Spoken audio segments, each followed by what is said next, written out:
اعوذ باللہ من الشیطان الرجیم بسم اللہ الرحمن الرحیم شہد اللہ انہ لا الہ الا هو والملائکۃ واولو العلم قائما بالقسط۔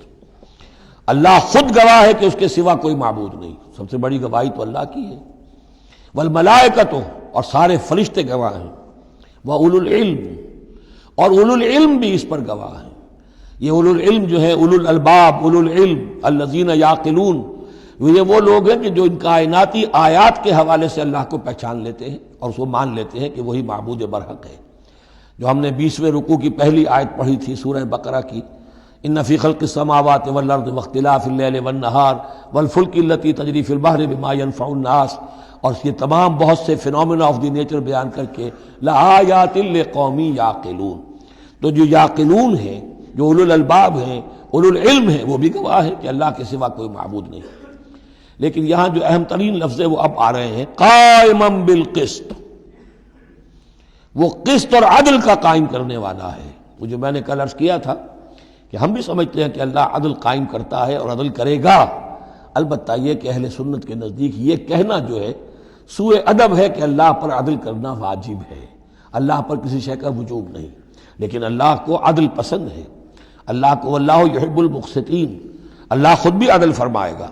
لا الہ الا هو العزیز الحکیم، اس کے سوا کوئی معبود نہیں ہے، وہ زبردست ہے، کمال حکمت والا۔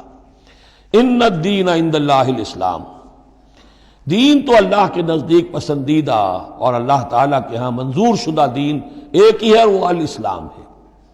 یہ صورت اس اعتبار سے، اور یہ بھی سورہ بقرہ اور سورہ آل عمران کے حوالے سے آپ سمجھ لیجئے، سورہ بقرہ میں ایمان پر زیادہ زور ہے۔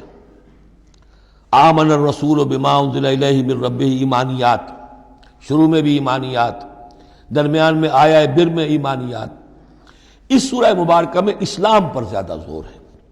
اب ان دونوں میں بھی ایک نسبت ہے خاص جس کو بھی تفصیل میں جانے کا موقع نہیں ہے۔ ان الدین عند اللہ الاسلام، آگے چل کر آیت آئے گی وَمَن يَبْتَغِ غَيْرَ الْإِسْلَامِ دِينًا فَلَن يُقْبَلَ مِنْهُ، اگر کوئی شخص اسلام کے سوا کسی دین کو قبول کرے گا وہ اس کی جانب اللہ کے ہاں منظور نہیں ہوگا۔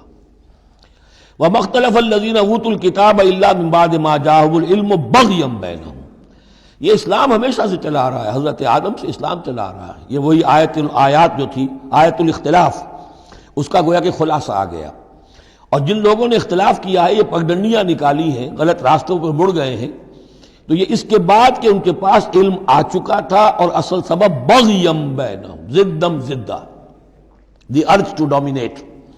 وَمَن يَكْفُرْ بِآيَاتِ اللَّهِ، اور جو کوئی اللہ کی آیات کا انکار کرتا ہے، فَإِنَّ اللَّهَ سَرِيعُ الْحِسَابِ، تو اللہ تعالیٰ کو حساب لیتے دیر نہیں لگے گی، وہ بڑی تیزی کے ساتھ حساب لے لے گا۔ صدق اللہ العظیم۔